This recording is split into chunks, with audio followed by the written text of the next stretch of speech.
Ini boleh dijawab oleh siapapun kepada yang terhormat para narasumber dan terima kasih kepada Teh Apri yang sudah memoderasi kegiatan kita hari ini. Jadi sangat tersampaikan banget ini pesannya.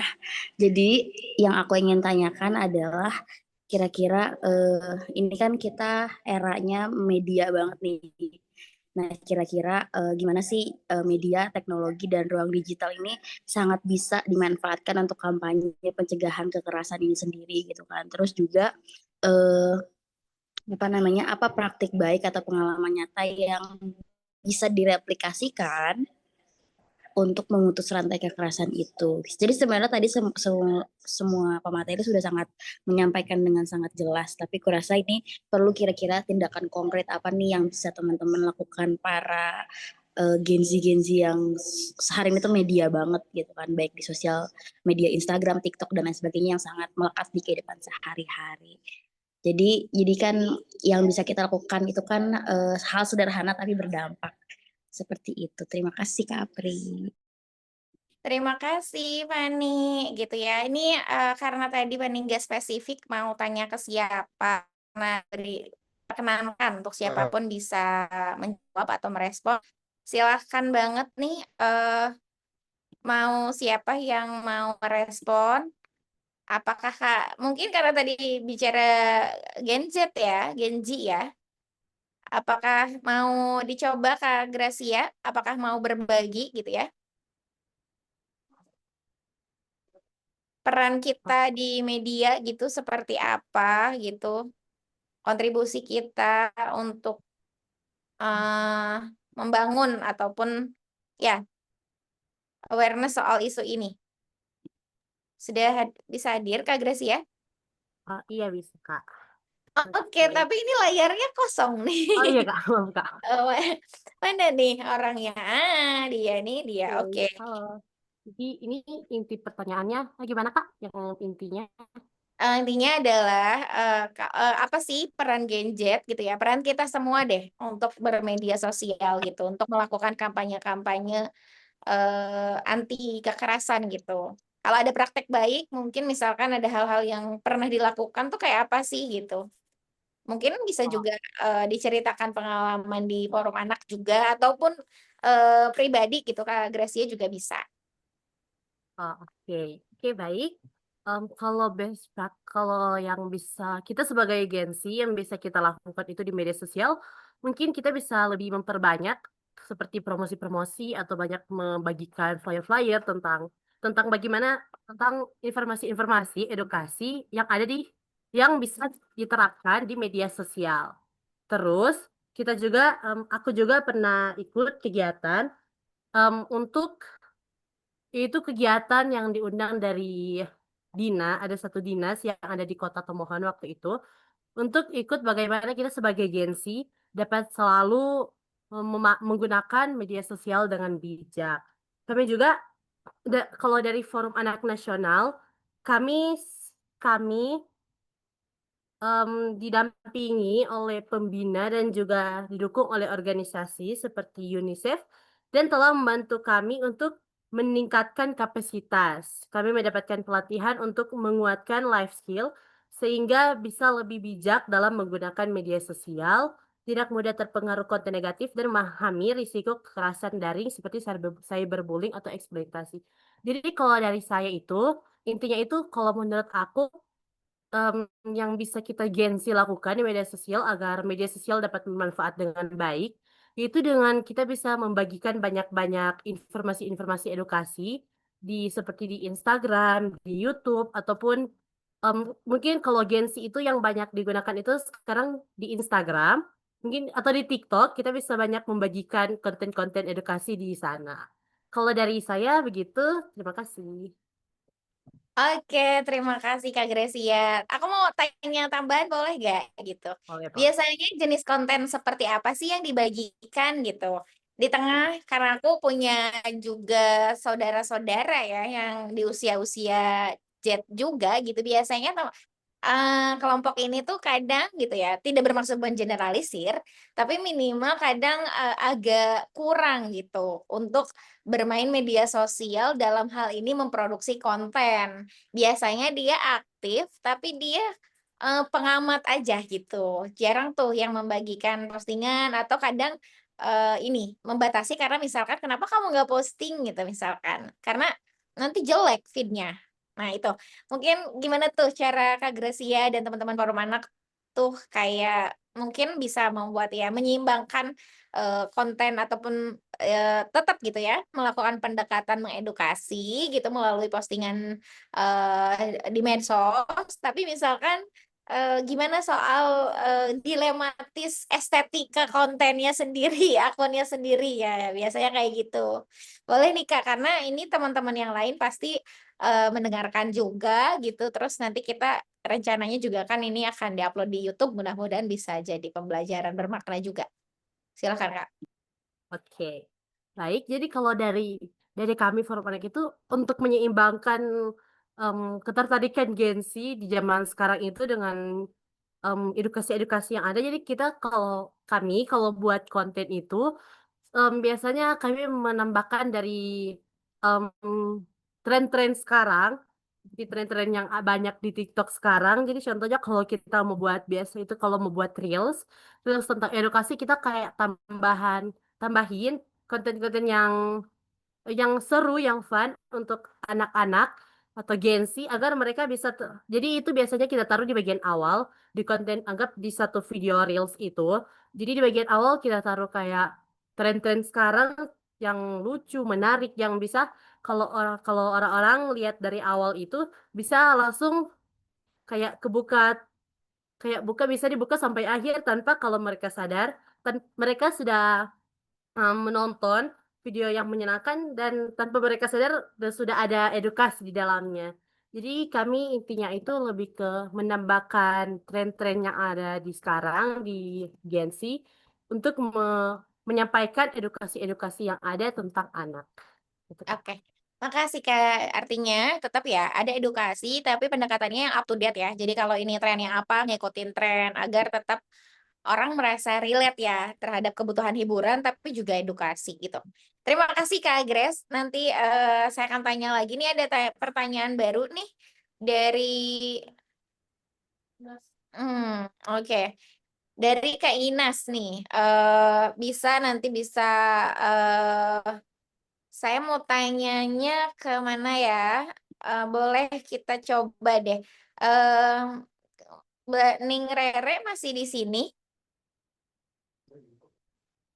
Atau, Mbak Ning Rere mau nggak Ya, merespon soal, ada pertanyaan, apakah ini ada 2 pertanyaan sebetulnya bisa di-follow up lagi, eee, apakah gitu, kita kan ada dalam situasi, apa namanya, Eee, kekerasan gitu ya, di siklus kekerasan kita misalkan membangun, istilah namanya cancel culture gitu ya, artinya budaya menolak. Dulu kalau tidak salah ingat gitu misalkan 2019 apa ya, 2000 berapa ya, yang di masa salah satu tokoh publik gitu, ataukah penyanyi yang dia dulu, berhadapan dengan kasus ya, kekerasan seksual juga, kemudian, ramai-ramai untuk meminta, untuk menolak dia kembali gitu ya, di apa ya, muncul apalagi di publik gitu. Dan ini juga terjadi misalkan di salah satu komunitas kalau ada pelaku kekerasan yang sudah buktikan kasusnya dan memang terbukti dia adalah pelaku kekerasan, kemudian kita kan pasti rejection gitu ya, menolak gitu. Nah, ini pertanyaannya menarik, apakah bentuk penolakan semacam itu, adalah bentuk kekerasan baru, gitu ya? Kan kita udah karena kita melakukan penolakan nih, mungkin dalam perspektifnya Mbak Ning gimana, dalam melihat situasi itu? iya, sekarang di media sosial gitu banyak sekali yang apa namanya melegitimasi kan ke culture cancel culture ya. Soalnya banyak banyak public figure itu yang melakukan kesalahan terus langsung tidak diterima gitu. Itu sebenarnya dari dulu juga sudah begitu, Mbak. Mungkin namanya aja sekarang yang agak kerenan pakai bahasa Inggris gitu. Sebenarnya diskriminasi sosial di masyarakat itu memberikan punishment sendiri itu sejak dulu. Dan apakah itu termasuk bentuk kekerasan? Kalau saya rasa tergantung, Mbak, ada kategorinya. Kalau itu sampai merusak fisik dan psikis, nah jadi kan kembali lagi bahwa itu juga hak manusia untuk diberikan kesempatan, walaupun diberikan punishment menurut saya. Jadi saya menulis salah satu buku yang membahas tentang itu, dan saya itu punya teori sendiri yang saya ciptakan, ilmiah tapi saya teliti, itu namanya Triangle Suffering.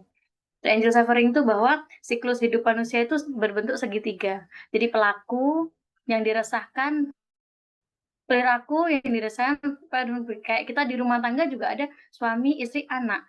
Di sekolah juga ada guru, institusi ini.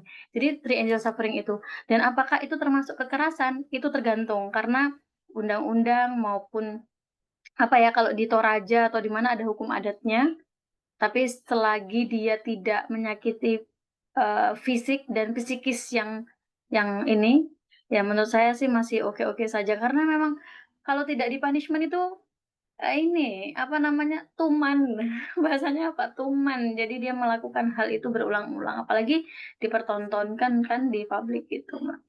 Tapi harus adanya pendampingan bagi jadi korban itu ada yang dampingi, terus pelaku juga harus ada yang dampingi. Jadi kebanyakan kayak di lapas, kenapa saya teliti di lapas kemarin, di lapas itu mereka melakukan kesalahan, terus bimbingan spiritualnya, pendamping spiritualnya itu hanya satu arah, Mbak, hanya ceramah. Sedangkan orang yang sedang sakit hati ataupun yang sedang bahagia itu tidak mempan sama nasihat. Itu sudah diteliti tuh. Jadi saraf-sarafnya menolak, dia tidak mau dinasehati. Pendekatannya mungkin agar semuanya menjadi baik. Gitu, Mbak. Baik, Mbak Ning, menarik banget ya. Artinya, kalau kita melakukan cancel culture, itu tidak otomatis kita menjadi ataupun menjadi pelaku baru bagi orang lain, karena itu juga bagian daripada memastikan efek jerak, maksudnya gitu ya Mbak Ning gitu ya. Karena kalau nggak begitu, orang akan sangat mudah untuk menjadi pelaku kekerasan. Mhm. Gitu. Setidaknya itu menjadi bagian daripada konsekuensi yang harus dia pertimbangkan. Oh, kalau mau gini, ya resikonya adalah Mhm. keluar dari komunitas, keluar dari lembaga gitu, atau mungkin tadi ya apa ya, pasti di stigma lain gitu, walaupun ada upaya pemulihan, ada upaya perbaikan gitu tuh ya. Tapi ya, Tapi eee itu ada lagi loh, Mbak, apa, maaf saya potong. Tapi ada lagi sekarang itu yang korban jadi pelaku. Jadi muter. Jadi dia sebenarnya korban, tapi dia malah jadi pelaku. Jadi ada pengalaman psikologis orang yang ketika itu dia jadi korban dan ingin balas dendam, itu malah jadi pelaku. Jadi memang harus didampingi gitu, ya. keduanya. Betul, sepakat, Mbak Ning, karena saya juga teman-teman alhamdulillah teman-teman saya psikolog gitu ya beberapa, dan memang, mereka juga menyampaikan bahwa hurt people gitu. Jadi orang yang tersakiti rentan untuk juga menyakiti orang lain jika tidak sembuh, melakukan pemulihan gitu kan. Itu kayaknya sangat relate ya dengan upaya kita membangun kesehatan mental ini gitu. Terima kasih nih Mbak Ning untuk memperdalam, memperjelas konteksnya. Artinya, kita clear. Ada satu pertanyaan lanjutan dari Kak Ina sebetulnya, bagaimana peran Gen Z menjadi agen perubahan menghentikan siklus kekerasan, ini gitu? Silakan mau Mbak Ning, mau Kak Gracia, Teh Mimah masih boleh di sini, walaupun ini pertanyaan untuk Kak Gen Z, tapi, kita buka umum aja, setiap daripada kita gimana sih untuk menghentikan siklus kekerasan ini?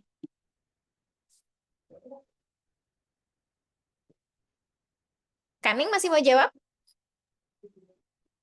Mungkin ini, Mbak, karena memang lingkungan saya itu pesantrennya itu dari anak-anak, pesantren anak SD sampai dewasa, kuliah.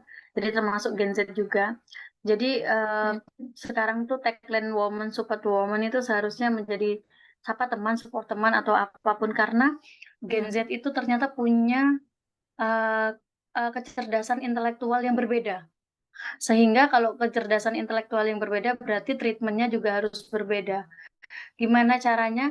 Mungkin tadi, dari Bu Mimah dari KPI. Itu tadi juga Bu Mimah dapat salam dari sahabat saya namanya Dewi Nur Hasanah, dulu ketua KPI DDIY. Beliau barusan WhatsApp dapat salam. Mungkin dari ini PR untuk penyiaran, karena penyiaran itu sangat luar biasa menjadi garda depan untuk kita semua, garda depan untuk kita semua, apa yang dipertontonkan. Karena kemarin Mbak, ternyata ada jumpa fans LGBT, menurut penganut LGBT, akun TikTok siapa namanya ya kemarin saya, jadi dia LGBT di Jerman kalau nggak salah. Dia jumpa fans walaupun dia menginfluence untuk jangan LGBT, tapi yang menginfluence LGBT. Nah ini komisi penyiaran nanti bahwa kan di semua life cycle approach, di semua lini ya kan, anak kecil maupun orang dewasa, adakah aturan khusus bahwa LGBT ini walaupun influence-nya ya, menginfluence-nya itu tentang kebaikan, apakah ini mendapatkan aturan-aturan khusus atau boleh Kak siapa ya? Oh, namanya kemarin saya soalnya dilaporin namanya It Will. Nah, itu kalau lihat di TikTok itu soalnya dia jumpa fans itu bisa ratusan orang yang datang. Jadi dia setiap hari mengedukasi tentang LGBT. Kalau di TikTok, kalau di jumpa fans di Indonesia dia jangan LGBT, jangan melakukan ini hubungan sesama jenis gitu ya. Dan sekarang banyak banget orang-orang ya ini Mbak, orang-orang diaspora Indonesia kuliah di luar negeri, sebagian aja sih itu yang LGBT, dan mereka mengumumkan kemarin terakhir Bima dia mengumumkan bahwa dirinya memang penyuka sesama jenis. Jadi emang ini konten-konten paling susah dibendung gitu. Tapi menurutku ya itu untuk Gen Z mungkin pengetahuan literasi. Karena kemarin kan banyak tuh di literasi di pesantren, KPI itu udah literasi di pesantren, batas-batas etis, dan udah melakukan segala upaya sebenarnya. Cuman ada PR lagi nih. Apalagi nih terobosan baru Bu Mimah ini setelah ini mengatasi ini. Oke. Baru terus tentang penyiaran ini Baik, Mbak masalahnya. ini udah ngerespon gitu ya, tapi ikut bantu nanya. Terima kasih nih, Mbak Ning. Silakan aja Teh, direfer ke Teh Emma. Responnya tadi Teh, mudah-mudahan cukup jelas pertanyaannya. Jadi upaya dilakukannya banyak sekali gitu. Gimana merespon situasi itu Teh? Ya. Termasuk jadi kalaupun Teteh mau merespon pertanyaan Kak Inas sebelumnya, gimana mengakhiri siklus kekerasan ini juga sangat diperbolehkan Teh. Silakan Teh. Terima kasih Apri. Mbak Rere, ini PR yang berat banget nih, Mbak Rere. Ini berat tantangan ya LGBT gitu ya. Kalau hedonisme, konsumerisme, ya pornografi dan juga LGBT itu juga salah satu apa namanya konten ya, konten yang memang harus diantisipasi dalam proses tumbuh kembang anak sebenarnya. Nah, di Komisi Penyiaran Indonesia itu kita kalau nggak salah udah 2 kali mengeluarkan surat edaran, dan setiap bulan Ramadan kita pasti udah wanti-wanti tuh untuk program siaran di layar kaca gitu ya.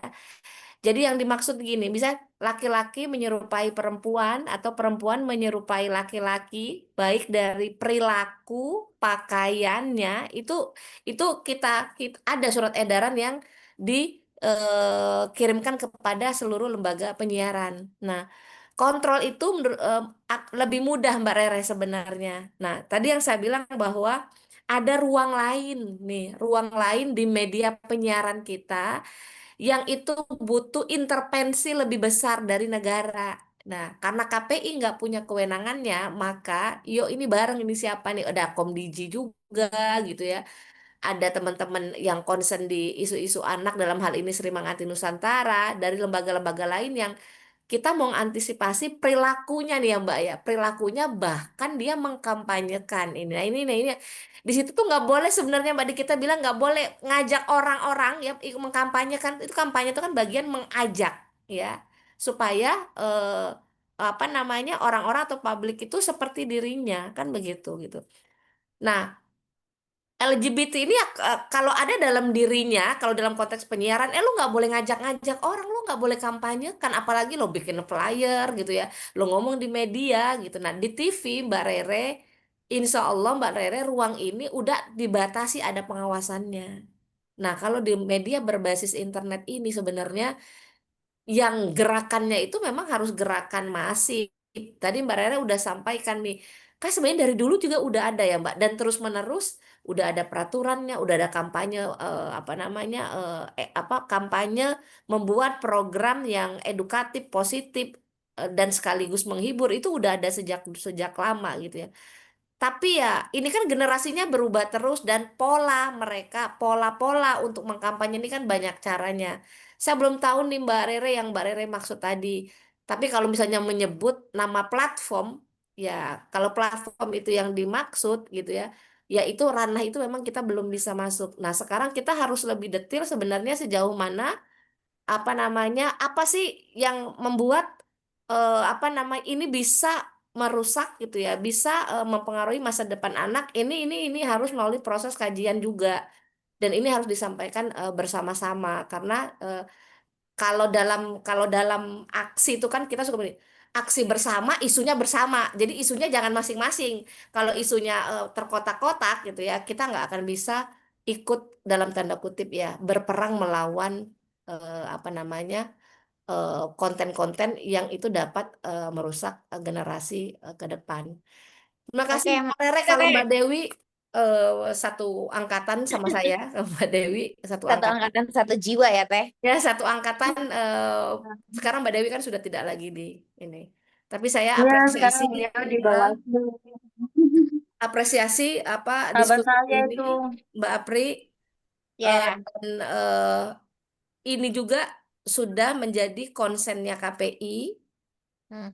dan sudah dituangkan melalui surat edaran yang dikirim kepada seluruh lembaga penyiaran, termasuk Baik, Teteh. ya. Alhamdulillah, intinya posisinya KPI berkomitmen untuk menjaga ekosistem penyiaran ini yang lebih baik, terutama tadi ya berpihak terhadap tumbuh kembang anak.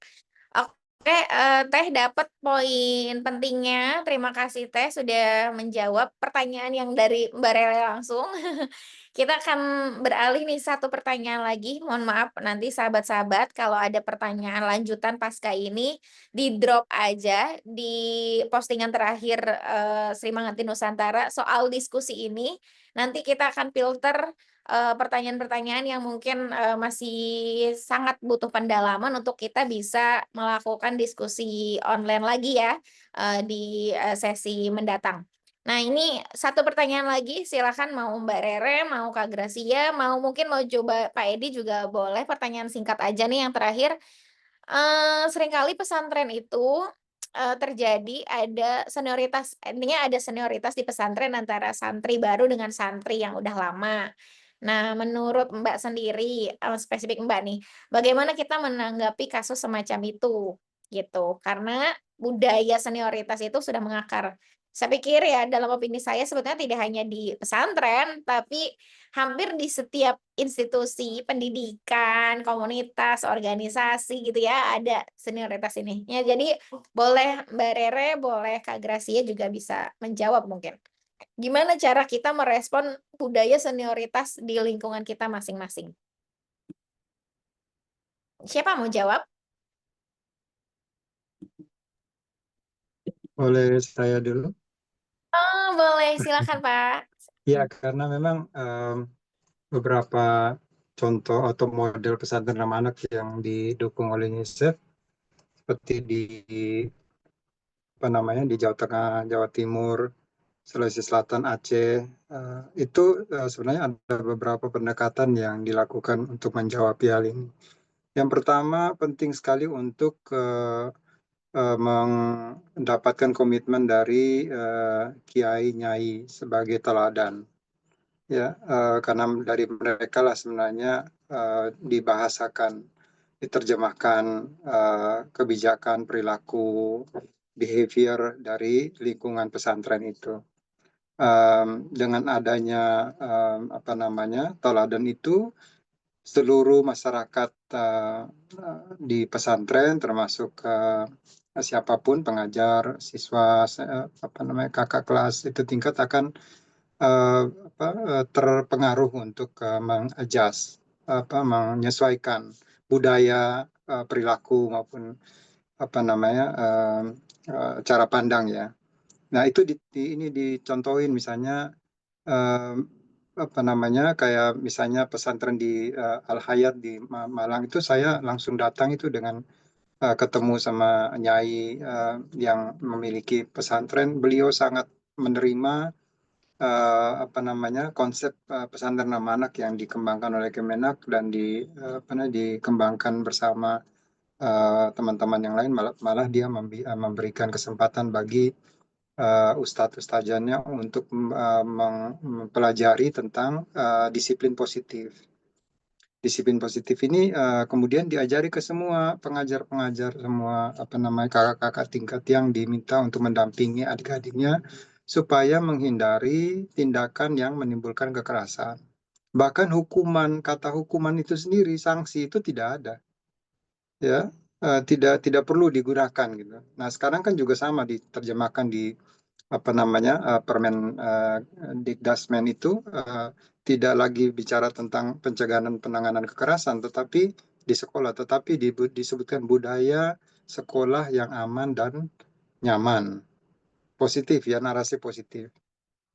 Dengan demikian akan menimbulkan situasi yang positif di situ. Lalu diajari, lalu kemudian di cascade, disebarkan ke semua anak-anak juga dilatih untuk bisa bersuara, disediakan salurannya, ada forum santri, kemudian ada wadah untuk konsultasi santri, dikembangkan di situ wadah-wadah supaya bisa mendeteksi awal kalau misalnya ada tindakan-tindakan yang bisa menimbulkan efek negatif bagi para santri, itu harusnya dicegah di awal. Jangan sampai sudah jadi korban baru rame-rame sibuk gitu kan, itu sudah terlambat menurut kami. Jadi budaya ini harus diturunkan dari atas. Ya, memang ada dua arah, misalnya termasuk mendengarkan anak apa yang mereka harapkan dari lingkungan pesantren ini supaya bisa membantu mereka untuk tumbuh dan berkembang dan memaksimalkan potensi mereka misalnya. Dengan mendengarkan itu, pesantren merespon secara baik, menyediakan instrumen-instrumen yang lain, membuat pameran-pameran yang mereka bisa mengekspresikan mereka punya keminatan segala macam. Itu akhirnya tumbuh secara positif di dalam lingkungan pesantren itu. Saling menghargai, saling mendengar, tidak ada senioritas di situ. Dihargailah yang lebih tua, yang tua juga menghormati yang muda. Tidak, itu salah satu hal yang model yang sangat sangat baik yang saya temui selama ini ya. Saya sudah kunjungan di Makassar, di Jawa Tengah, di Jawa Timur. Itu memberikan ini. Jadi model-model pendekatan ini sudah ada. Kami juga sudah punya dokumentasi itu, bisa kalau mau di share, kita bisa mengajak mereka untuk share secara online juga boleh, supaya makin banyak pesantren yang sadar bahwa tajir yang tidak perlu itu jangan dilakukan. Yang mengandung kekerasan tidak boleh sama sekali, tidak ada guna, mudaratnya lebih banyak. Itu saja yang saya sampaikan. Terima kasih. Baik, terima Mungkin mau kasih. nambahkan sedikit ya. Oh, boleh. Kak Rere mau menambahkan ya? Silakan. Mungkin ini terjadi di lapangan karena memang saya bagian keputrian, jadi keputrian dan kesiswaan. Jadi memang saya tidak lagi membolehkan hukuman fisik, verbal maupun psikologi.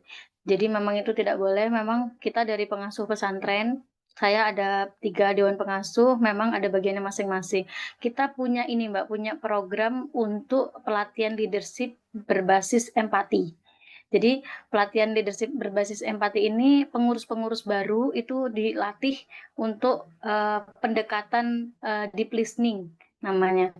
Jadi di tempat saya itu yang jadi pengurus, jadi ketua itu yang adik angkatannya, bukan kakak angkatannya, bukan yang tua. Jadi angkatan awal, angkatan baru itu malah yang dijadikan pengurus, terus kemudian nanti akan ada rolling gitu. Jadi itu salah satu bentuk yang tadi dijelaskan dari Bapak dari UNICEF tadi, memang benar kita sudah menerapkan karena yaitu tadi kekerasan itu sudah tidak zamannya lagi untuk menekan pressure anak-anak gitu. Walaupun pondok kami ya memang tidak ada sih, tapi kita memaklumi itu tradisi lama yang mungkin tidak bisa dipakai untuk sekarang gitu. Tadi mungkin semoga nanti ke depan UNICEF tetap komitmen untuk menjelajah semua pesantren bersama Kemenak. Kita tunggu kehadirannya di Kerapia gitu. Mungkin itu aja Mbak. Terima kasih Ya, banyak. terima kasih banyak kembali Pak Edi, Mbak Ning. Sepertinya sudah sangat jelas ya pertanyaan dari tadi gitu ya. Intinya adalah kita harus berani mengubah budaya lama yang itu tidak baik menjadi budaya baru yang lebih baik. Kalaupun kemudian bisa jadi kita adalah korban kekerasan dari perlakuan orang lain yang tidak baik, maka hentikan di kita. Jangan kita kemudian menjadi pelaku baru bagi kekerasan selanjutnya.